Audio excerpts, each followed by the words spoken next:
क्या सच में धर्म जीतेगा और अधर्म हारेगा? ऐसा प्रतीत तो नहीं होता वर्तमान स्थिति को देखते हुए। गुरुदेव, दीपक बुझने को होता है तो एक बार वह बड़े जोर से जलता है। प्राणी जब मरता है तो एक बार बड़े जोर से हिचकी लेता है। चींटी को मरते समय पंख उग जाते हैं। पाप भी अपने अंतिम समय में बड़ा विकराल रूप धारण कर लेता है।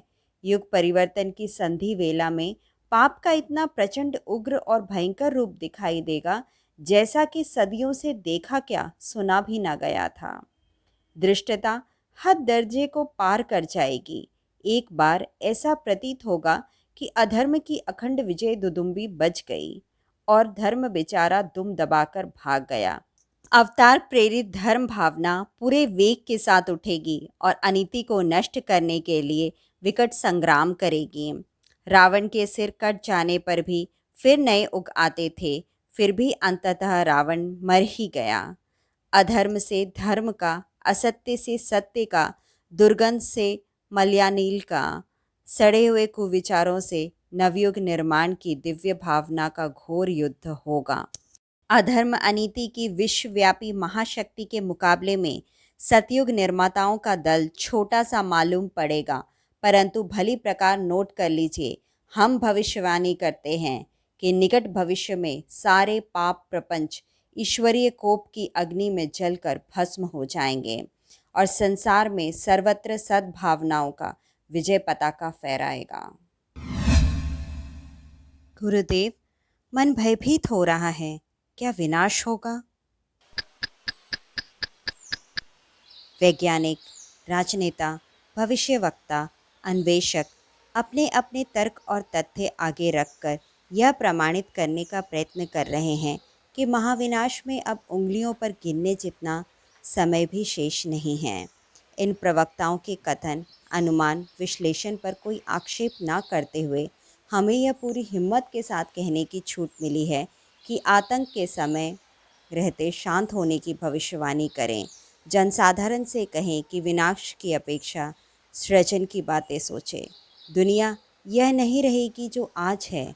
उसकी मान्यताएं, भावनाएं, विचार, आकांक्षाएं ही नहीं, गतिविधियां भी इस तरह बदलेंगी कि सब कुछ नया नया सा प्रतीत होने लगेगा। गुरुदेव, क्या ऐसे महाप्रलय के समय में ईश्वर का हस्तक्षेप होगा? दैवी शक्तियों का हस्तक्षेप तभी चलता है जब जन सामान्य की अपनी क्षमताएं चूक जाती हैं। आशा यही की जाती है कि जब मनुष्य बिगाड़ सकता है तो बनाना और सुधारना भी उसे ही चाहिए। बनाने सुधारने के उपाय पिछले दिनों मनुष्य करता रहा, इन दिनों भी कर रहा है, पर वे इस स्तर के नहीं जितने की होने चाहिए। ऐसी दशा में जब स्थिति हर दृष्टि से बेकाबू हो जाती है, तभी भगवान हस्तक्षेप करते हैं। गुरुदेव, आने वाला प्रज्ञा युग कैसा होगा?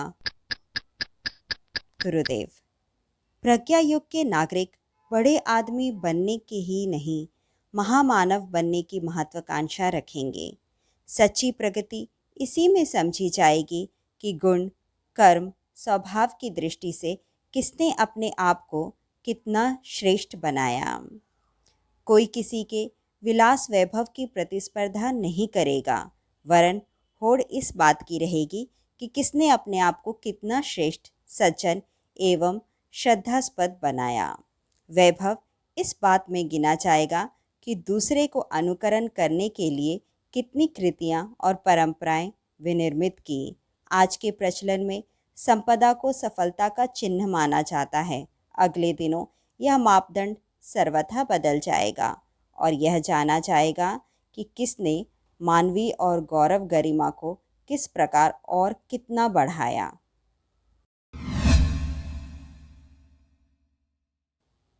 गुरुदेव, प्रज्ञा युग में परिवार के प्रति क्या जिम्मेदारी होगी? प्रज्ञा युग में हर व्यक्ति परिवार बसाने से पहले 1000 बार विचार करेगा। क्या उसमें साथी की प्रगति और सुविधा के लिए समुचित साधन जुटाने का सामर्थ्य है? और क्या उसमें नए बालकों को सुसंस्कारित स्वावलंबी नागरिक बनाने की योग्यता है? यदि है, तो समय एवं धन की कितनी मात्रा साथी तथा नई पीढ़ी के लिए लगा सकने की स्थिति बन सकती है? इन सभी बातों का गंभीरतापूर्वक पर्यवेक्षण करने के उपरांत ही विवाह का साहस किया जाया करेगा। संतान उत्पन्न करने से पूर्व 1000 बार विचार किया जाया करेगा कि इस नई जिम्मेदारी को वहन करने के लिए पत्नी का स्वास्थ्य, पति का उपार्जन, घर का वातावरण उपयुक्त स्तर का है या नहीं। गुरुदेव, धन, दौलत, संपत्ति का अहंकार आजकल सभी में देखने को मिलता है। इससे कैसे बचें? दौलत हंसती है कि बेवकूफ़, तो जितना सदुपयोग कर ले उतना तेरा लाभ है। जमा हुई संपदा तो तीसरे, चौथे, पांचवें, छठवें को उसी कर्म में हस्तांतरित होती रहेगी जैसे तुझे हुई है। दौलत मुस्कुराती है, पर बेचारा भोला दर्शक यह सब समझ नहीं पाता कि अपने धनी होने के अभिमान में इतराता फिरता है। जातु की नगरी में लोग व्यर्थ ही बावले बने फिरते हैं। काम और लोभ के वशीभूत होकर, वासना और तृष्णा से ग्रसित होकर हम क्या क्या अनर्थ नहीं करते। गुरुदेव, आज के समय को ध्यान में रखते हुए आप धनवानों को क्या सलाह देंगे? जिनके पास भी अन्याय द्वारा अर्जित किया हुआ धन है, वे उसे शुभ कार्य में लगा दे, अन्यथा तेजाब की शीशी की तरह आघात पड़ने पर वह स्वयं तो नष्ट होगा ही, साथ ही उसे भी ले बैठेगा जिसके पास रखा हुआ है। गुरुदेव, कई पाखंडी बाबाओं ने पिछले दिनों लोगों के विश्वास को तोड़ा है। ऐसे में वो क्या करें? लगता है कि कहीं बहुत बड़ी गड़बड़ी हो गई है। कुछ को कुछ समझ लिया गया है। मात्र कलेवर को सब कुछ समझा गया है और यह आवश्यकता अनुभव नहीं की गई कि उपासक को भी प्राणवान होना चाहिए। पूजा कृत्यों के साथ साथ अध्यात्मवादी की जीवनचर्या भी उच्च स्तरीय होनी चाहिए। उसके व्यक्तित्व में प्रामाणिकता एवं उत्कृष्टता का भी गहरा पुट होना चाहिए।